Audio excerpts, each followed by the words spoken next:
ಎಲ್ಲಾದರೂ ಹೋಗ್ತಾನ, ಎಲ್ಲಾದರೂ ಅಕ್ರಮ ಸಂಬಂಧ ಇಟ್ಕೊಂಡಿದ್ದಾನ, ಅದ್ರ ಬಗ್ಗೆ ಗೊತ್ತಿದ್ರೆ ಹೇಳಿ. ನಾನು ಯಾವುದೇ ಕಾರಣಕ್ಕೂ ಮಗನೇ ಅಲ್ಲ. ನಾನೇನು ದೊಡ್ಡ ಏನು ಸ್ಮಗ್ಲರು ಅಲ್ಲ, ಏನೂ ಅಲ್ಲ. ಭಯ ಬೀಳಿಸ್ಬೇಕು, ಇವನ್ನ ತಾಲೂಕಿಂದ ಓಡಿಸ್ಬೇಕು ಅನ್ನೋದು. ಯಾವನು ಚಿಲ್ಲರೆಗಳು ಹೇಳಿದ್ಕೆಲ್ಲ ಬಂದಂತ ಕೇಳ್ತೀರಿ ಹೇಳ್ರಿ. ಹೇಳವ್ರಿ ನಮ್ಮ ತಾಯಿ ಎತ್ತಿ ಮರಕಾಕಿವ್ರು ನಮ್ಮನ್ನೆಲ್ಲರೂ ತಿಪ್ಪಿಗೆ ಹಾಕಿದ್ರ. ಯಾವ ಊರು ದಾಸಯ್ಯ ಅಂತ ನೋಡಿಲ್ಲ ರೀ ಇದುವರೆಗೂ. ನನಗೆ ಭಯ ಆಗ್ಬಿಡುತ್ತೆ. ಎಲ್ಲೆಲ್ಲಿರೋಂಗೆ ನಾನು ಎದ್ರಕೊಂಡು ಗಡ ನಡೀತಾನಂತೆ. ಏನೈತಿ ಒಳಗ ಏನೈತಿ. ವೀಕ್ಷಕರೇ, ರಾಜಕಾರಣದಲ್ಲಿ ಇತ್ತೀಚೆಗೆ ಎದುರಾಳಿಗಳನ್ನು ಬಲೆಗೆ ಬೀಳಿಸಲು, ಅವರ ವ್ಯಕ್ತಿತ್ವ ತೇಜೋವಧೆ ಮಾಡಲು ಅಥವಾ ನೇರವಾಗಿ ಅದು ರಾಜಕೀಯವಾಗಿ ಎದುರಿಸಲಾಗದವರು ಬಳಸುವ ಕೊನೆ ಅಸ್ತ್ರ ಅದು ಹನಿ ಟ್ರ್ಯಾಪ್ ಅನ್ನೋ ಹನಿ ಹನಿ ಪ್ರೇಮ್ ಕಹಾನಿ. ಅದೇನೈತಿ ಸ್ಪೆಷಲ್ ಏನೈತಿ. ಈಗಾಗಲೇ ಅನೇಕರು ಈ ದುಷ್ಕೃತ್ಯಗಳಿಗೆ ಬಲಿಯಾಗಿ ತಮ್ಮ ರಾಜಕೀಯ ಬದುಕನ್ನೇ ಕತ್ತಲೆಗೆ ತಳ್ಳಿಕೊಂಡ ಘಟನೆಗಳು ನಮ್ಮ ಕಣ್ಮುಂದಿದ್ದು, ಇದೀಗ ಗುಬ್ಬಿ ಕ್ಷೇತ್ರದ ಶಾಸಕ ಕೆಎಸ್ಆರ್ಟಿಸಿ ನಿಗಮದ ಅಧ್ಯಕ್ಷ ಎಸ್.ಆರ್. ಶ್ರೀನಿವಾಸ್ ಅಂಡ್ ಅವರ ಕುಟುಂಬ, ಹೆಂಡತಿ, ಮಗ ಸೇರಿ ಕಳೆದ ವಿಧಾನಸಭಾ ಚುನಾವಣೆಯಲ್ಲಿ ಜೆಡಿಎಸ್ ಅಭ್ಯರ್ಥಿಯಾಗಿ ಕಣಕ್ಕಿಳಿದು 3ನೇ ಪ್ಲೇಸಿಗೆ ತಳ್ಳಲ್ಪಟ್ಟ ನಾಗರಾಜು ಅನ್ನೋ ವ್ಯಕ್ತಿ ವಿರುದ್ಧ ಷಡ್ಯಂತ್ರ ರೂಪಿಸಿ ಹನಿ ಟ್ರ್ಯಾಪ್ ಮಾಡಿಸುವ ಯತ್ನ ನಡೆಸಿದ್ದಾರೆಂಬ ಆರೋಪ ಕೇಳಿಬಂದಿದೆ. ನಮ್ಮ ಗುಬ್ಬಿ ತಾಲೂಕಿನ MLA ಆಗಿರ್ತಂಥ ಎಸ್.ಆರ್. ಶ್ರೀನಿವಾಸ್ ಅವರ ಒಂದು ನೇತೃತ್ವದಲ್ಲಿ ಅವ್ರ ಮಗ ಮತ್ತು ಅವರ ಕುಟುಂಬದವರು, ನಮ್ಮ ಕುಟುಂಬದ ಎಲ್ಲ ಏನು ನಾವು ಮಾಡಿದಂಥ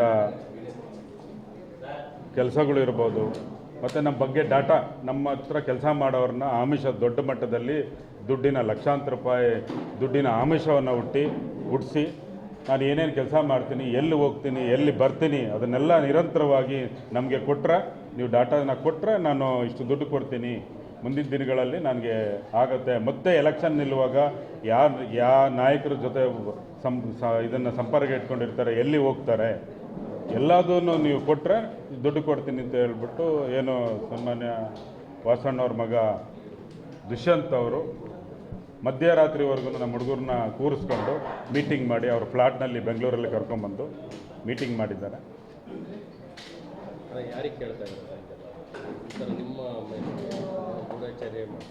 ಹೌದು, ಗೂಢಾಚಾರ್ಯ ನಮ್ಮ ಹುಡುಗರನ್ನ ಬಿಟ್ಟುಬಿಟ್ಟು ಗೂಢಾಚಾರ್ಯ ಮಾಡ್ತಾ ಇದ್ದಾರೆ. ನಮ್ಮ ಹುಡುಗರು ಹೇಳಿದ್ರು, ಈ ಥರ ಕೇಳ್ತಾ ಇದ್ದಾರಣ್ಣ ಏನು ಮಾಡೋದು ಅಂತ. ನಮ್ಮ ಕಾರ್ಯಕರ್ತರು ಹೇಳಿದ್ರು, ಹಿಂಗೆ ಅಣ್ಣ ನಿಮ್ಮ ಹುಡುಗರನ್ನ ಇದನ್ನು ಮಾಡ್ತಾ ಇದ್ದಾರೆ ಅಂತ. ಆವಾಗ ನಮ್ಮ ಕಾರ್ಯಕರ್ತರು ಇಂಟು ಕೊಟ್ಟರು. ಅದನ್ನೆಲ್ಲ ನಾನು ನಿರಂತರವಾಗಿ ಅವ್ರು ಕೇಳೋ ಕ್ವಶನ್ಗಳಿಗೆಲ್ಲ ಆನ್ಸರ್ ಮಾಡ್ರಪ್ಪ ಅಂತ ಹೇಳಿದ್ದೀನಿ. ಅವ್ರು ಮಾತಾಡಿರ್ತಕ್ಕಂಥ ಆಡಿಯೋಗಳಿದ್ದಾವೆ, ಎಲ್ಲಾದರೂ ಹೇಳಿದ್ದಾರೆ. ಎಲ್ಲಿ ಆಸ್ತಿ ಮಾಡ್ತಾನೆ, ಏನು ಮಾಡ್ತಾನೆ, ಎಲ್ಲಾದರೂ ಹೋಗ್ತಾನ, ಎಲ್ಲಾದರೂ ಅಕ್ರಮ ಸಂಬಂಧ ಇಟ್ಕೊಂಡಿದ್ದಾನ, ಅದ್ರ ಬಗ್ಗೆ ಗೊತ್ತಿದ್ರೆ ಹೇಳಿ. ಅದು ಇದ್ದಿದ್ರೆ ನಮಗೆ ಚೆನ್ನಾಗಿತ್ತು. ಮುಂದೆ ಅದನ್ನ ಇಟ್ಕೊಂಡು ನಾನು ಮುಂದಕ್ಕೆ ರಾಜಕಾರಣವಾಗಿ ಅವನ್ನ ಮುಗಿಸ್ಬೇಕು. ವೈಯಕ್ತಿಕ ವಿಚಾರನೂ ಕೇಳಿದ್ದಾರೆ. ಮತ್ತು ನಾವು ಮಾಡೋ ಅಂಥ ಕೆಲಸಗಳಿಗೆ ಎಲ್ಲ ನಾನು ಸರ್ಕಾರ ದುರುಪಯೋಗ ಪಡಿಸ್ಕೊಂಡು ನಾವು ನಿಲ್ಲಿಸ್ತೀವಿ, ಅವನು ಏನೇ ಕೆಲಸ ಮಾಡೋದನ್ನು ನಿಲ್ಲಿಸ್ತೀವಿ. ಮತ್ತು ನಾವು ಗುಬ್ಬಿನಲ್ಲಿ ಒಂದು ಮನೆ ಕಟ್ತಾ ಇದ್ದೀವಿ, ಇದಕ್ಕೋಸ್ಕರ ಅದಕ್ಕೆ ಯಾವುದೇ ಪರ್ಮಿಷನ್ ಬರ್ದಂಗೆ ಮತ್ತು ಅದನ್ನು ಮನೆ ಕಟ್ಟದಂಗೆ ಗುಬ್ಬಿ ತಾಲೂಕಿನಿಂದ ಓಡಿಸ್ತೀನಿ ಅಂತ ಎಲ್ಲ ನಮ್ಮ ಹುಡುಗರಿಗೆಲ್ಲ ಬಿಲ್ಡಪ್ ಕೊಟ್ಕೊಳ್ಳಿ. ಅದಕ್ಕೆಲ್ಲ ನಾವೆಲ್ಲ ನಾನು ಹೇಳಿದೆ, ನಾನು ಗುಡಿಸ್ದಲ್ಲೇ ಇದ್ಕೊಂಡು ರಾಜಕಾರಣ ಮಾಡ್ತೀನಿ, ರೋಡಲ್ಲಿ ಇದ್ಕೊಂಡು ಗುಬ್ಬಿ ತಾಲೂಕು ಜನತೆ ಹತ್ರ ನಾನು ಹೋಗಿ ಮುಂದಿನ ದಿನಗಳಲ್ಲಿ ಜನಸೇವೆ ಮಾಡ್ತೀನಿ. ಅವಕಾಶ ಸಿಕ್ಕಿದ್ರೆ ತಾಲೂಕಿನ ರಾಜಕಾರಣ ಮಾಡೋಣ ಅಂತ ಈ ಸಂದರ್ಭದಲ್ಲಿ. ಇದು ಶಾಸಕ ಶ್ರೀನಿವಾಸ್ ಅವರ ಕುಟುಂಬದ ವಿರುದ್ಧ ನಾಗರಾಜ್ ಮಾಡುವ ಆರೋಪ. ಮುಂದುವರೆದು ಮತ್ತೇನೋ ಹೇಳ್ತಾರೆ, ಕೇಳಿಸ್ಕೊಳ್ಳಿ. ಗೊತ್ತಿಲ್ಲ, ಕಳೆದ ಬಾರಿ 2023ನೇ ಇಸ್ವಿನಲ್ಲಿ ಎಲೆಕ್ಷನ್ ನಡೀತಲ್ವಾ, ಅವಾಗ ಬರೀ ಎಲೆಕ್ಷನ್ ಮುಂಚೆನೇ ಓಡೋಗ್ತಾನೆ ಅಂದ್ಕೊಂಡಿದ್ರು. ಬರೀ ನಿಂತ್ಕೊಂಡ್ರು ಏನೋ ಒಂದು 2,000-3,000 ಓಟ್ ಅಷ್ಟೇ ಅವನ ಯೋಗ್ಯತೆ ಅಂತ ಹೇಳ್ಕೊಂಡು ಓಡಾಡ್ತಿದ್ರು. ನಮ್ಮ ತಾಲೂಕಿನಲ್ಲಿ 43,000 ಹೆಚ್ಚು ಮತ ಕೊಟ್ಟಾಗ ಅವ್ರಿಗೆಲ್ಲ ಒಂದು ಕಡೆ ಭಯ ಬಂದಿದೆ. 2028ಕ್ಕೆ ಏನು ನಮ್ಮ ಸೋಮಣ್ಣವ್ರ NDA ಇದರಲ್ಲಿ ನಾವು ಗುಬ್ಬಿ ತಾಲೂಕಿನಲ್ಲಿ 30-35 ಸಾವಿರ ಹೆಚ್ಚಿನ ಅದಕ್ಕೂ ಮೀರಿ ಅವರ ಮತಗಳನ್ನು ಕೊಡ್ತು ಎಲ್ಲರೂ ಟೀಮ್ಗೂ ಸೇರಿ. ಆ ಭಯ ಬಂದಿದೆ. ನೇರವಾಗಿ ನಾವು ರಾಜಕಾರಣ ಎದುರಿಸೋಕ್ಕಾಗೋದಿಲ್ಲ ಇವನಿಗೆ. ಯಾಕೆಂದರೆ ತಾಲೂಕಿನಲ್ಲಿ ಸದೃಢವಾಗಿ ತಾಲೂಕು ನಾಯಕರುಗಳಿದ್ದಾರೆ, JDS ಕಾರ್ಯಕರ್ತರಿದ್ದಾರೆ, ಅವ್ರನ್ನೆಲ್ಲ ಬಗ್ಸೋಕ್ಕಾಗಲ್ಲ. ಈ ರೀತಿ ಕುತಂತ್ರದಿಂದ ಇವನ್ನ ಭಯ ಬೀಳಿಸಿ ಇದನ್ನು ಮಾಡಿದ್ರೆ ಬರೋದಿಲ್ಲ. ಆಮೇಲೆ ನಾವು ಏನು ಬೇಕಾದರೂ ಇನ್ನೂ ಒಂದು 25 ವರ್ಷ 30 ವರ್ಷ ನಮ್ಮದೇ ರಾಜ್ಯಭಾರ ಆಗ್ಬೋದು ಅನ್ನೋ ಒಂದು ಏನೋ ಇದಿಟ್ಕೊಂಡಿರ್ಬೋದು. ಅದೆಲ್ಲ ನಡೆಯೋದಿಲ್ಲ. ಯಾಕೆಂತಂದ್ರೆ ನಾನು ಯಾವುದೇ ಕಾರಣಕ್ಕೂ ಬಗ್ಗ ಮಗನೇ ಅಲ್ಲ.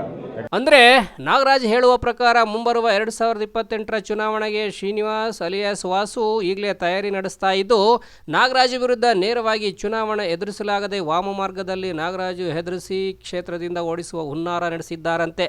ಇದಕ್ಕೆಲ್ಲ ಹೆದರುವ ಮಗನೇ ಅಲ್ಲ ಅಂತ JDS ಅಭ್ಯರ್ಥಿಗಾರು ಕೌಂಟರ್ ಕೊಟ್ಟಿದ್ದಾರೆ. ಮತ್ತೆ ಮುಂದುವರೆದು ಏನು ಹೇಳ್ತಾರೆ ಕೇಳಿಸ್ಕೊಳ್ಳಿ. ದೇವೇಗೌಡರು ಕುಮಾರಣ್ಣವರು ಈ ತಾಲೂಕಿಗೆ ನನ್ನನ್ನು ಏನು ಎಲ್ಲ ನಮ್ದು ಗೊತ್ತಿರೋದೇನೆ. ಯಾಕೆಂದರೆ ಅದು ಏನು ಅಲ್ಲೇನು ಮುಚ್ಚುಮರೆ ಇಲ್ಲ. ನಾನೊಬ್ಬ ಸಾಮಾನ್ಯ ರೈತನ ಮಗ. ನಾನೇನು ದೊಡ್ಡ ಏನು ಸ್ಮಗ್ಲರು ಅಲ್ಲ, ಏನೂ ಅಲ್ಲ. ಚಿಕ್ಕ ಪುಟ್ಟದ್ದು ಅಲ್ಲಿ 10 ಜನ ಕೆಲಸ ಕೊಟ್ಟಿದ್ದೀನಿ, ಈ ಕೆಲಸ ಮಾಡ್ತೀನಿ, ಸರ್ಕಾರದ ದುರುಪಯೋಗ ಮಾಡ್ಕೊಂಡು ನಾನು ಏನೋ ಮಾಡ್ತೀನಿ ಅಂತ ಒಂದು ಗುಂಪಿನಲ್ಲಿದ್ದಾರೆ. ಏನು ಇಲ್ಲ ಮಣ್ಣು. ಆಮೇಲೆ ಅಕ್ರಮ ಸಂಪತ್ತದ ಬಗ್ಗೆ ಏನೋ ಇದೆಯೇನೋ ಅಂತ ಅವ್ರಿಗೆ ಸಿಗಾಕ್ಸೋಕ್ಕೆ ಎಲ್ಲ ಗೊತ್ತಲ್ಲ. CD ರಾಜಕಾರಣ ನಡೀತಿದೆಯಲ್ಲ, ಇದಕ್ಕೆ ಹೊಟ್ಟೋಗ್ಬಿಟ್ಟಿದ್ದಾರೆ. ಅದೆಲ್ಲ ಯಾವುದೇ ಕಾರಣಕ್ಕೂ ಆಗೋದಿಲ್ಲ. ಯಾಕೆಂತಂದರೆ SR ಶ್ರೀನಿವಾಸ್ ಅವ್ರ ಮೇಲೆ ಅವರು ಈಗ ನೋಡಿ, ಅವರೆಲ್ಲ ನಿಮಗೂ ಗೊತ್ತೇ ಇದೆ. ಅವ್ರ ಶ್ರೀಮತಿಯವರು, ಅವರು ಮತ್ತು ಮಗ ಎಲ್ಲ ಸೇರೇ ರಾಜಕಾರಣ ಮಾಡೋದು. ಯಾಕೆಂತಂದರೆ ಒಂದಕ್ಕೆ ಒಂದು ಕೋರ್ಡಿನೇಷನ್ ಇಲ್ದಲೆ ಇವ್ರು ಮಾಡೋದಿಲ್ಲ. ಏನು ಇವರು ಏನು ಇದನ್ನು ಕೊಟ್ಟಿದ್ದಾರೆ, ಏನೋ ಒಂದು ಸೂಚನೆ ಕೊಟ್ಟಿದ್ದಾರೆ, ಅದ್ರ ಮೇರೆಗೆ ಅವ್ರ ಕೆಲಸ ದುಷ್ಯಂತ ಮಾಡ್ತಾ ಇದ್ದಾರೆ. ನಾನೇನು ಸ್ಮಗ್ಲರ್ ಅಲ್ಲ, ನಂದು ಯಾರ ಜೊತೆ ಆದರೂ ಅಕ್ರಮ ಸಂಬಂಧ ಇದೆಯೋ ಹೀಗೆ CD ರಾಜಕಾರಣಕ್ಕೆ ಕೈ ಹಾಕಿದ್ದಾರೆನ್ನುವ ನಾಗರಾಜ್ ಶ್ರೀನಿವಾಸ್ ಅವರ ಮಗ ನಟ ದುಷ್ಯಂತ್ ನಮ್ಮ ಹುಡುಗರ ಜೊತೆ ಮಾತನಾಡಿ ಬಂದು ನಿಮ್ಗೆ ಹಣ ಕೊಡ್ತೇನೆ ಎನ್ನುವ ಆಡಿಯೋ ಇದೆ ಎಂದು ಆಡಿಯೋ ಶೋ ಮಾಡ್ತಾರೆ. ಅದನ್ನು ಒಮ್ಮೆ ನೋಡ್ಬಿಡಿ. ಇದೆ ಆಡಿಯೋ ಇದೆ, ಮಾತಾಡಿರೋದು ನಮ್ಮ ಹುಡುಗರ ಹತ್ರ ದುಷ್ಯಂತ್ ಮಾತಾಡಿರೋದಿದೆ. ಮತ್ತು ನಿಮ್ಮದು ಏನೇನಿದೆ ಅದನ್ನು ಡೀಟೇಲ್ಸ್ ಕಲೆಕ್ಟ್ ಮಾಡಿ ಕೊಡಪ್ಪ, ದುಡ್ಡು ನಮ್ಮ ಹುಡುಗ ಕೇಳ್ತಾನೆ, ಹಣ ದುಡ್ಡು ಅಂತ. ನಾನು ಶನಿವಾರ ಬಂದು ನಿನಗೆ ದುಡ್ಡು ಕೊಡ್ತೀನಿ ಅಂತಾನು ಎಲ್ಲ ಆಡಿಯೋ ಇದೆ. ಮತ್ತು ನಮ್ಮ ಹುಡುಗರು ಅಲ್ಲಿ 2 ಗಂಟೆ ಮಧ್ಯರಾತ್ರಿನಲ್ಲಿ ಕೂರಿಸ್ಕೊಂಡು ಇದನ್ನು ಮಾಡುವಾಗ MLA ಅವರು ಆನ್ಲೈನಲ್ಲಿ ಇದ್ಕೊಂಡು ಇವ್ನು ಕಳಿಸೋ ಡೀಟೇಲ್ಸ್ ಎಲ್ಲ ನೋಡಿಕೊಂಡು ಮಾತುಕತೆ ಮಾಡಿದ್ದಾರೆ, ಕೇಳಿಸ್ಕೊಂಡಿದ್ದಾರೆ ನಮ್ಮ ಹುಡುಗರು. ಏನಂತ ಗೊತ್ತಿಲ್ಲ, ಅವ್ರ ಉದ್ದೇಶ ಏನೋ ಗೊತ್ತಿಲ್ಲ. ಭಯ ಬೀಳಿಸ್ಬೇಕು, ಇವನ್ನ ತಾಲೂಕಿಂದ ಓಡಿಸ್ಬೇಕು ಅನ್ನೋದು. ಅಣ್ಣ ಆಯ್ತಣ್ಣ. ಅದೇಣ ಚೌಟ್ರಿ ಬಗ್ಗೆ ಕೇಳ್ದೇಣ, ಸುಮಾರಾಗಿ ಏನೋ ಕಟ್ತವ್ರೆ, ಅಷ್ಟೊಂದೇನು ಅದೇ ಚೌಟ್ರಿ ಬಗ್ಗೆ ಅಣ್ಣ. ಅದೇಣ ಸುಮಾರಾಗಿ ಕಟ್ತವ್ರೆ, ಅಷ್ಟೊಂದೇನು ದೊಡ್ಡ ಪ್ರಾಜೆಕ್ಟ್ ಅಲ್ಲ ಅಂತ ಹೇಳ್ತಿದ್ರಣ್ಣ. ಹಾಂ ಅದೇ ಅಣ್ಣ. ಯಾವಾಗ ಸಿಗ್ತೀರಣ್ಣ? ಮುಂಬೈಲಿದ್ದೀರಣ್ಣ? ಅದೇ ಅಣ್ಣ, ಸಿಕ್ಕಿದ್ರೆ ಅದೇ ಸಿಕ್ಕಿದ್ರೆ ಇದು ಮಾಡೋದು ಚೆನ್ನಾಗಿತ್ತು. ಮುಂದಿನ ವಾರ ಸಿಗ್ತೀನಿ. ಓಕೆ ಅಣ್ಣ. ಅದೇ ಬೇರೆ ಏನಾದ್ರು ತಿಳ್ಕೊಬೇಕಿತ್ತಣ್ಣ?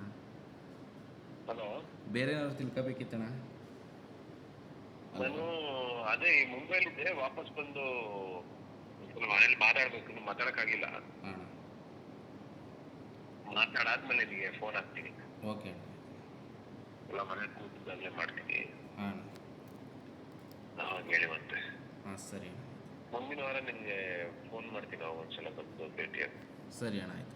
ಬೇರೆ ಯಾರು ಕರ್ಕೊಂಡು ಅದೇ ಅರುಣ್ ಅವ್ರನ್ನ ಕರ್ಕೊರ್ಬೇಕಣ್ಣ? ಅದ ನೋಡೋಣ. ಅದೇ ಫಸ್ಟ್ ಈ ವಾರ ಮನೇಲಿ ಮಾತಾಡಕ್ಕೆ ಆಗಿಲ್ಲ. ನಾನು ಇಲ್ಲೇ ಮುಂಬೈಲೇ ಕೆಲಸ ಜಾಸ್ತಿ ಆಗೋಯ್ತು. ಇನ್ನು ಇಲ್ಲೇ ಇದ್ದೀನಿ. ಸರಿ ಅಣ್ಣ ಆಯ್ತು. ಚೆಂದ ಮಾಡ್ಕೊಂಡೆ ಅಷ್ಟೇನಾ? ಸೊ ಇದೆಲ್ಲ ಮುಗಿಸ್ಕೊಂಡು ಬಂದು ಅಣ್ಣ ಸರಿ ಆಯ್ತು. ಓಕೆ. ಫೈನಲಿ ನಾಗರಾಜ್ ಹೇಳೋ ಮಾತು ಕೇಳಿದರೆ ವಾಸು ಅಂಡ್ ಅವ್ರ ಕುಟುಂಬ ಇವರು ಮುಂದಿನ ಚುನಾವಣೆಯಲ್ಲಿ ನಿಲ್ಲದಂತೆ ಅವ್ರ ವಿರುದ್ಧ ಷಡ್ಯಂತ್ರ ಮಾಡುವ ಕೆಲಸಕ್ಕೆ ಕೈ ಹಾಕಿದ್ದಾರೆ ಎನ್ನುವ ಆರೋಪವಾಗಿದೆ. ಇದು ನಾಗರಾಜ್ ವರಸೆಯಾದರೆ ನೇರ ಸ್ಟ್ರೀಟ್ ಫೈಟರ್ ಥರ ಮಾತನಾಡುವ ವಾಸು ಕೇಳಬೇಕಾ? ಅವ್ರು ಏನು ಕೌಂಟರ್ ಅಟ್ಯಾಕ್ ಮಾಡಿದ್ರು ಅನ್ನೋದನ್ನು ಕೂಡ ತೋರಿಸ್ತೇವೆ, ಒಮ್ಮೆ ನೋಡಿಬಿಡಿ. ಹೇಳಿ ಸರ್, ಏನು ವಿಚಾರ ಗೊತ್ತಿಲ್ಲ ಏನಂತ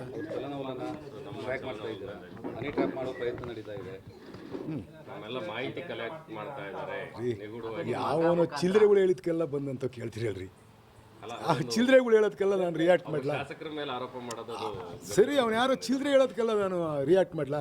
ನಂದು 30 ವರ್ಷ ಹಿಂದೆ ನಮ್ಮ ಅಪ್ಪನ ಜೊತೆ ದುಡಿದಿದ್ದು 10-15 ವರ್ಷ, 40 ವರ್ಷದ ರಾಜಕೀಯ ಜೀವನದಲ್ಲಿ ಒಂದೇ ಒಂದು ದಿವಸ ಒಬ್ಬರ ಮೇಲೆ ದ್ವೇಷದ ರಾಜಕಾರಣ ಮಾಡಿದ್ದೇ ಆಗಲಿ, ಇನ್ನು ಒಬ್ಬರ ಮೇಲೆ ಏನಾದರೂ ಕೆಟ್ಟದಾಗಿ ನಡ್ಕೊಂಡಿರೋದೇ ಆಗಲಿ, ಇಡೀ ತಾಲೂಕಲ್ಲಿ ಮತದಾರನ ಬಿಟ್ಟು ಕೇಳ್ಕೊಂಬನ್ನಿ. ಇಲ್ಲ, ನನ್ನ ವಿರುದ್ಧ ನಿಂತಿದ್ರಲ್ಲ, ಈ ದಿಲೀಪ್ನೇ ನಿಂತಿದ್ರು. ದಿಲೀಪ್ ಅಂತ 2 ಸಾರಿ ನಿಂತು ಸೋತವ್ರು, ಅವ್ರನ್ನೇ ಕೇಳಿ. ನಾನು ವೈಯಕ್ತಿಕವಾಗಿ ಯಾರ್ದಾನ ತೇಜೋವಧೆ ಮಾಡ್ತೀನ, ಇಲ್ಲ ವೈಯಕ್ತಿಕ ವಿಚಾರಗಳಲ್ಲಿ ಯಾವತ್ತಾನು ಇಂಟರ್ಫಿಯರ್ ಆಗಿದ್ದೀನ, ಯಾರದೇ ಇರ್ಬೋದು, ಅವ್ರನ್ನೇ ಕೇಳಿ, ಅವರೇ ಹೇಳ್ತಾರಲ್ವಾ. ಈ ಥರ ಚಿಲ್ಲರೆ ಥರ ನಡ್ಕೊಬಾರ್ದು. ಒಬ್ಬ ರಾಜಕೀಯ ಪಕ್ಷದ ಮುಖಂಡನಾಗ್ಬಿಟ್ಟು ಈ ಥರ ಚಿಲ್ಲರೆ ಥರ ಎಲ್ಲ ಸ್ಟೇಟ್ಮೆಂಟ್ ಕೊಡಬಾರ್ದು. ಅಲ್ಲ ರೀ, ಇಂಥ ಚಿಲ್ಲರೆಗಳು ಬಂದು ಹೇಳೋದಕ್ಕೆಲ್ಲ ನಾನು ರಿಯಾಕ್ಟ್ ಮಾಡಬೇಕೇನ್ರಿ? ಅಷ್ಟಕ್ಕೂ ನನ್ನ ಇಷ್ಟು ವರ್ಷಗಳ ರಾಜಕೀಯ ಇತಿಹಾಸದಲ್ಲಿ ನಾನು ಯಾರ ವಿರುದ್ಧ ದ್ವೇಷ ರಾಜಕೀಯ ಮಾಡಿದವನಲ್ಲ. ಒಂದು ಪಕ್ಷದ ಮುಖಂಡನಾಗಿ ಈ ಥರ ಚಿಲ್ಲರೆ ಮಾತನಾಡಬಾರ್ದು ಎನ್ನುತ್ತಾರೆ ವಾಸು. ಇನ್ನೂ ಬೇರೆ ಬೇರೆ ವಿಚಾರ ಹೇಳ್ತಾರೆ, ಕೇಳಿಸ್ಕೊಳ್ಳಿ. ಏನೈತೆ ನನ್ನ ಮಗನ ಆಡಿದಲ್ಲಿ ಏನೈತೆ ಆಯಿತು, ಏನೈತೆ ಅದ್ರಾಗೆ ಮಾತಾಡಿರ್ತಾರೆ. ಯಾವ ಪ್ರಾಪರ್ಟಿ ಮಾತಾಡ್ಯವ್ರೆ? ಅವ್ನ ಪ್ರಾಪರ್ಟಿ ಮಾತಾಡ್ಯವನ? ನಾಗರಾಜನ ಪ್ರಾಪರ್ಟಿ ಅಂತ ಮಾತಾಡ್ಯವ ನನ್ನ ಮಗ. ಎಲ್ಲಿ ಹೇಳ್ಯವನು? ಮತ್ತೆ ಎಲ್ಲಿ ಬಂದಿದೆ ನನ್ನ ಮಗಂದು? ಅದ್ರಾಗೆ ಪ್ರವೋಕ್ ಮಾಡ್ತಾರೆ, ಕೇಳಿಸ್ಕೊಂಡಿದ್ದಾರೆ. ಅದ್ರಾಗೆ ಏನಾರ ಬೇಕಾ ಕೇಳ್ರು, ಏನಾರ ಬೇಕಾ ಕೇಳು ಅಂತ ಕೇಳ್ತಾರೆ ಒಬ್ಬ ಸಣ್ಣ ಧ್ವನಿಲಿ. ಅದನ್ನು ಯಾವ ಉದ್ದೇಶ ಇಟ್ಕೊಂಡು ಇವ್ರು ಮಾಡ್ತಾವ್ರೆ? ಇವ್ರು ಮಾಡ್ತಾ ಇರೋದು, ನನ್ನ ಮಗ ಮಾಡ್ತಾ ಇಲ್ಲ. ನನ್ನ ಮಗ, ನಾನು ಫೋನ್ ಕೊಡ್ತೀನಿ ನಿಮ್ಮ ಕೈಗೆ, ತಗೊಂಡೋಗಿ ಚೆಕ್ ಮಾಡಿ. ನನ್ನ ಮಗಂತವ್ ನಾನು 3 ತಿಂಗಳಾಯ್ತು ಮದುವೆ ಆದಮೇಲೆ ನನ್ನ ಮಗಂತವ್ ಮಾತಾಡಿಲ್ಲ. ನೆನ್ನೆನೇ ಮಾತಾಡಿರೋದು ನಾನು ಫೋನ್ ಕೊಡ್ತೀನಿ. ಹೇಳೋನಲ್ಲ ಅವನು, ಫೋನಿಗೆ ಕರೆಸ್ಪಾಂಡೆನ್ಸ್ ಮಾಡ್ಯವ್ರೆ, ಹೇಳವ್ರೆ ಅಂತ ಏನೇನೋ ಹೇಳೋನಲ್ಲ. ಕೊಡ್ತೀನಿ, ತಗೊಳ್ಳಿ, ಅವನೇ ಎಂಕ್ವೈರಿ ಮಾಡಿ ಅವನಿಗೆ ಕೊಡಿ ತಗೊಂಡು ಫೋನ್ ನಂದ. ನಾನು 3 ತಿಂಗಳಿಂದ ಈಚೆಗೆ ನನ್ನ ಮಗಂತವ್ ಮಾತಾಡಿದರೆ, ನೆನ್ನೆ ಮಾತಾಡೋದು ಬಿಟ್ಟರೆ ಮಗಂತವ್ ಮಾತಾಡಿದ್ರೆ ನಾನು ರಾಜೀನಾಮೆ ಕೊಡ್ತೀನಿ. ನನ್ನ ಮಗ ಮಾತನಾಡಿರುವ ಆಡಿಯೋದಲ್ಲಿ ಅಂಥದ್ದೇನೈತ್ರಿ?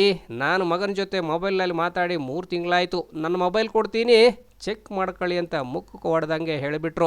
ಜೊತೆಗೆ ಅವನನ್ನು ಅಂದರೆ ನಾಗರಾಜುನ ಅವರಮ್ಮ ಎತ್ತಿ ಮರದಾಗ ಹಾಕೋರಂತೆ, ನಿಮ್ಮನ್ನ ನಮ್ಮ ಅಮ್ಮಂದಿರು ಏನು ತಿಪ್ಪೆಗೆ ಹಾಕಿದ್ರಂತ ಸರಿಯಾಗಿ ಚಾಟಿ ಬೀಸಿದ್ರು.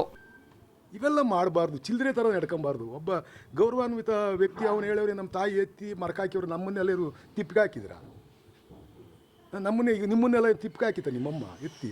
ಎಲ್ಲರೂ ಮರಕೆ ಹಾಕೋದು, ಎಲ್ಲರೂ ಗಂಡಸ್ರೆಯ, ಎಲ್ಲರೂ ತಾಕತ್ತಾಗೆ ಇರೋ ರಾಜಕೀಯ ಮಾಡೋದು. ನಾನು ನೇರವಾಗಿ ರಾಜಕೀಯ ಮಾಡೋನು. ನನ್ನ ವಿರುದ್ಧ ಯಾವನು ನಿಂತ್ಕೊಂತಾನೋ ಅದ್ರ ಬಗ್ಗೆ ತಲೆನೂ ಕೇಳಿಸ್ಕೊಳ್ಳೋದು. ನಾನು ನೋಡು, ನಾನು ಜನರ ಹತ್ರಕ್ಕೆ ಹೋಗಿ ಓಟ್ ಕೇಳೋದು ಬಿಟ್ಟರೆ ನಾನೊಂದು ಸಣ್ಣ ಸಭೆನೂ ಮಾಡಲ್ಲ. ಎದುರುಗಡೆ ನಿಂತಿರೋನಿಗೆ ಅವನ ಬಗ್ಗೆ ಒಳ್ಳೆಯದು ಮಾತಾಡಲ್ಲ, ಕೆಟ್ಟದು ಮಾತಾಡಲ್ಲ. ನನ್ನ ಕೆಲಸ ಏನೋ ಅಷ್ಟು ಮಾಡ್ಕೊಂಡು ಹೋಗ್ತೀನಿ. ಇವತ್ತು 5 ಕೋಟಿವರೆಗೂ ಪೂಜೆ ಮಾಡೋಕ್ಕೆ ಹೋಗ್ತಾ ಇದ್ದೀನಿ. ಅದನ್ನು ಬಿಟ್ಬಿಟ್ಟು ಈ ಥರ ಚಿಲ್ಲರೆ ರಾಜಕಾರಣ ಮಾಡಬಾರ್ದು, ಯಾರೇ ಆಗಲಿ ಮಾಡಬಾರ್ದು. ತಗೊಳ್ಳಿ. ಮುಂದುವರೆದು ಮಾತನಾಡಿರುವ ವಾಸು, ಅವನ ಯಾವ ಊರು ದಾಸಯ್ಯ ಅಂತ ಕೂಡ ನೋಡಿಲ್ಲ ರೀ. ಈ ವಿಚಾರವಾಗಿ ನನ್ನ ಮಗನ ಹತ್ರ ಕೂಡ ವಿಚಾರಿಸ್ದೆ, ಅದಕ್ಕೆ ಅವನು ಏನು ಹೇಳ್ದ ಅಂತ ಹೇಳಿದ್ರು, ಅದನ್ನು ಕೇಳಿಸ್ಕೊಂಡ್ಬಿಡಿ. ಏನು ಷಡ್ಯಂತ್ರ ಮಾಡ್ತಾರೆ? ಏನು ಅವನು ಯಾವ ಊರು ದಾಸಯ್ಯ ಅಂತ ನೋಡಿಲ್ಲ ರೀ ಇದುವರೆಗೂ ನಾನು. ಅವನು ಯಾವನು, ಎಲ್ಲಿ ಓಡಾಡ್ತಾನೆ, ಎಲ್ಲ ಅವನಿಂದ ನಾನು ತಲೆ ಕೇಳಿಸ್ಕೊಳಕ್ಕೆ ಹೋಗಲ್ಲ. ನಿಮ್ಮ ಫ್ಲಾಟಲ್ಲಿ ಎಲ್ಲ ನಡೀತು ಅಂತ ಸರ್, ಅದು ಏನೋ ಗೊತ್ತಿಲ್ಲ ನನಗೆ, ಅದ್ರ ಬಗ್ಗೆ ಏನೂ ಗೊತ್ತಿಲ್ಲ. ನನ್ನ ಅದ್ರಾಗೆ ಮಗಂಗೆ ಹೇಳಿ ಮಾಡ್ಯವ್ರಿ ಅವು ಇವು ಅಂತ ಹೇಳವನಿ. ನಾನು ಮಗನ ವಿಚಾರಿಸ್ಕೊಂಡೆ. ಅವನು ಯಾರೋ ಡ್ರೈವರು ಡೆಡಿ ಬಂದಿದ್ದ, ನಾನು ಅವನು ಡ್ರೈವರ್ ಆಗಿದ್ದ. ನಾನು ಒಂದು ಹುಡುಗಿ ಪ್ರೀತಿಸ್ತಿದ್ದೆ. ಆ ಹುಡುಗಿಗೆ ಮದುವೆ ಮಾಡ್ಕೊಳಕ್ಕೆ 5 ಲಕ್ಷ ಕೊಡ್ತೀನಿ ಅಂತ ಹೇಳಿದ್ದ. MP ಗೆ ಎಲೆಕ್ಷನ್ ಕೊಡ್ತೀನಿ ಅಂತ MP ಎಲೆಕ್ಷನ್ ಆದಮೇಲೆ ನಾನು ತೆಗೆದಾಕ್ಬಿಟ್ಟ. ನನಗೆ ಮದುವೆಗೆ ಮಾಡ್ಕೊಳಕ್ಕೆ ಕಾಸು ಕೊಡಿ ಅಂತ ಕೇಳ್ದ ಡ್ಯಾಡಿ. ನಾನು ಬಾಂಬೆಲಿದ್ದೆ, ಬರ್ತೀನಪ್ಪ, ಬಂದು ನಮ್ಮ ತುಮಕೂರಿಗೆ ಹೋಗಿ ಮಾತಾಡ್ತೀನಿ ಅಂತ ಹೇಳಿದೆ. ಅಷ್ಟು ಬಿಟ್ಟರೆ ನನಗೆ ಬೇರೆ ಥರದ್ದು ಏನು ಗೊತ್ತಿಲ್ಲ ಡ್ಯಾಡಿ ನನಗೆ ಅಂತ ಅವನು ಹೇಳ್ದ. ಇನ್ನು ಮುಂದುವರೆದ ಮಾತನಾಡಿದ ವಾಸು, ಇವರ ಆರೋಪಕ್ಕೆ ಸಮರ್ಪಕ ಸಾಕ್ಷ್ಯಾಧಾರಗಳು ಬೇಡವಾ? ಈ ಪುಡಾಂಗು ಕಂಡು ನಾನು ಗಡ ನಡುಗಿ ಹೋಗಿದ್ದೀನಂತೆ. ಚುನಾವಣೆಯಲ್ಲಿ 3ನೇ ಪ್ಲೇಸ್ಗೆ ತಳ್ಳಲ್ಪಟ್ಟ ವ್ಯಕ್ತಿಗೆ ನಾನು ಯಾಕೆ ಭಯ ಪಡಬೇಕು? ನನಗೆ ಚುನಾವಣೆಯಲ್ಲಿ ನನ್ನ ಎದುರಾಳಿ ವ್ಯಕ್ತಿ ಯಾರು ಅನ್ನೋದೇ ಲೆಕ್ಕವಿರಲ್ಲ. ಜನ ಚುನಾವಣೆಯಲ್ಲಿ ಗೆಲ್ಲಿಸಿದ್ರೆ ರಾಜಕಾರಣ, ಇಲ್ಲ ಹೊಲಗೆಯ್ಯೋಕ್ಕೂ ನಾನು ರೆಡಿ ಎನ್ನುವ ಮೂಲಕ ನಾಗರಾಜುಗೆ ತಡರಿಸ್ಕೊಳ್ಬೇಕು. ಹಂಗೆ ಮಾತಲ್ಲೇ ಕೊಟ್ಟವ್ರೆ. ತೋರಿಸ್ಬೇಕಲ್ವ ಡಾಕ್ಯುಮೆಂಟ್ಸು. ಅಲ್ಲ ಆ ರೀತಿ ಯಾವ ರೀತಿ ಡಾಕ್ಯುಮೆಂಟ್ಸ್ ಬೇಕಾಗಿತ್ತು ಅಂತ ರೀ ಹನಿ ಟ್ರಾಪ್ ಮಾಡಿರೋದೆ, ಮತ್ತೊಂದು ನನ್ನ ಮಗ ಇನ್ವಾಲ್ವ್ ಆಗಿರೋದು, ಮತ್ತೊಂದು ಬೇಕಲ್ವಾ? ಸುಮ್ಮನೆ ಹೇಳ್ಬಿಟ್ರೆ ಪ್ರೆಸ್ಸಾಗೆ ಇನ್ನೊಬ್ಬ ಈಗ ರಿಪುನೇ ಹೋಗಿ ಕೇಳಿ. ನಾನೇನಾರು ದ್ವೇಷದ ರಾಜಕೀಯ ಮಾಡಿ ಅವತ್ತಾನ ಮಾಡಿದ್ದೀನ? ಇಂಥ ಸಿಲ್ಲಿ ಹೇಳೋನೆಲ್ಲ ಹನಿ ಟ್ರಾಪು ಇವೆಲ್ಲ ನಮಗೆ ಗೊತ್ತೇ ಇಲ್ಲ. ಇವು ಇಲ್ಲಿ ಎಲ್ಲೆಲ್ಲೋ ಹೋಗಿರ್ತವ್ರು ಜೀವನ ಮಾಡೋಕ್ಕೆ, ಬಂದ್ಬಿಡ್ತಾವೆ ಕಾಸು ಮಾಡ್ಕೊಂಡು ಏನೇನೋ ಹೇಳ್ತಾವೆ, ಕತೆ ಕಟ್ತವೆ. ಇವೆಲ್ಲ ನಡೀತಾವ ಜೀವನದಲ್ಲಿ. ಇವೆಲ್ಲ ನಾವು ಹೋಗ್ಲಿ, ಜನದ ಹತ್ರ ಹೋಗಲಿ, ಅವ್ರಿಗೆ ಅಧಿಕಾರ ಕೊಟ್ಟರೆ ಅವರು MLA ಆಗ್ತಾನೆ, ನನಗೆ ಕೊಟ್ಟರು ನಾನು ಆಗ್ತೀನಿ. ನನಗೆ ಭಯ ಆಗ್ಬಿಡುತ್ತೆ. ಎಲ್ಲೆಲ್ಲೆಲ್ಲೆಲ್ಲ ಓದಿಸಿ ಅವ್ನು ತಾಡ್ರೆ 3rd ಪ್ಲೇಸು, ಇನ್ನು ದಿಲೀಪ ಇನ್ನು 2nd ಪ್ಲೇಸ್ ಆಗವ್ರಿ ಅಲ್ವಾ? ಇವ್ನಿಗೆ ಹೆದರ್ಕೊಂಡ್ಬಿಟ್ಟಿದ್ದೀನಿ ನಾನಂತ. ನನಗಿನ್ನ 20,000 ಓಟ್ ಹಿಂದಿರೋನಿಗೆ ನಾನು ಹೆದರ್ಕೊಂಡು ಗಡ ನಡೀತಾನಂತೆ. ಬಂದುಬಿಟ್ರೆ ಕಾನ್ಸ್ಟಿಟ್ಯೂನ್ಸಿಲಿ ಮುಂದೇನೋ ಆಗ್ಬಿಡುತ್ತೆ. ಏನಾಗುತ್ತೆ? ನಮ್ಮ ಅಪ್ಪ ಸಾಯತಕ್ಕ MLA ಆಗಿರುವಂತ ಬರ್ದವ್ರೆ, ಇಲ್ಲಿ ಹುಟ್ಸ್ಯವ್ರ ನನ್ನ. ಜನ ಎಲ್ಲಿಂದ ತಗ ಮಾನ್ಯತೆ ಕೊಡ್ತಾರೋ ಅಲ್ಲಿಂದ ತಗ ಇರ್ತೀನಿ. ಜನ ಬೇಡ ಹೋಗು ಅಂತಂದರೆ ತೋಟಕ್ಕೆ ಹೋಗ್ತೀನಿ, ತೋಟಕ್ಕೆ.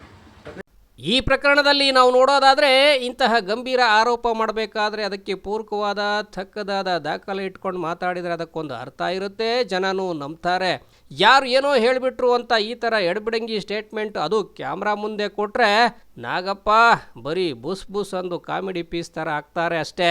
ನಾಗಣ್ಣ, ಏನಾದರೂ ಸರಿಯಾದ ಸಾಕ್ಷ್ಯಾಧಾರ ಇಟ್ಕೊಂಡು ಮಾತಾಡೋಣ, ನಿನಗೂ ಒಳ್ಳೆಯದು, ನಿಮ್ಮ ಪಕ್ಷಕ್ಕೂ ಒಳ್ಳೆಯದು. ಅಥವಾ ಈ ಮನೆಹಾಳ ಐಡಿಯಾ ಕೊಟ್ಟ ಮನುಷ್ಯ ಯಾರು ಅಂತ ಅವನ ಹತ್ರ ಏನಾದರೂ ಪ್ರಬಲವಾದ ಸಾಕ್ಷಿ ಇದ್ದರೆ ಕೇಳಿ ಬಿಡುಗಡೆ ಮಾಡು, ಇಲ್ಲ ನೀ ಜೊಳ್ಳಾಗೋದಂತೂ ಗ್ಯಾರಂಟಿ.